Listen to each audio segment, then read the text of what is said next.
මම මේ කියන්නේ බීට්රූට් උයන විදය නෙවෙයි. බීට්රූට් උයන විදය මේ වීඩියෝ එකේ තියෙනවනේ.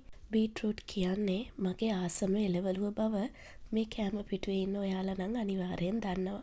මගේ බත් පිඟානේ බීට්රූට් තියෙනවා කියන්නේ මගේ පිඟානේ සතුට තියෙනවා කියන එක.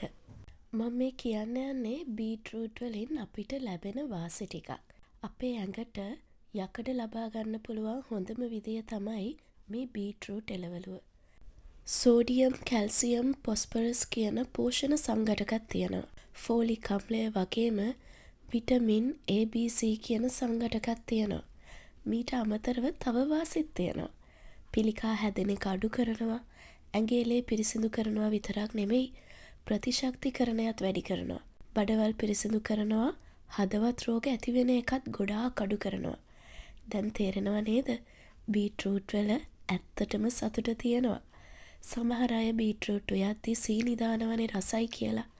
මං නම් ඇත්තටම බීට්රූට් උයද්දි සීනි එකතු කරන්නේ නැහැ. ඒ බීට්රූට් එළවලුවේ සාමාන්‍යයෙන් තියෙන සීනි ප්‍රමාණය ටිකක් වැඩි නිසා.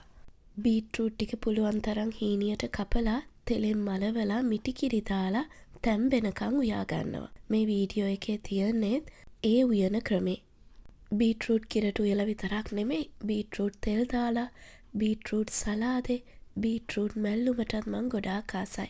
ඒ වගේම ස්මූති එහෙම හදනකොටත් බීට්රූට් එකතු කරාම ස්මූති එකට එකතු වෙන ගුණයත් ගොඩාක් වැඩි. බීට්රූට් සම්බන්ධයෙන් මන් දන්න මේ පුංචි කාරණා ටික මට ඔයාලා එක්ක බෙදා ගන්න හිතුණා.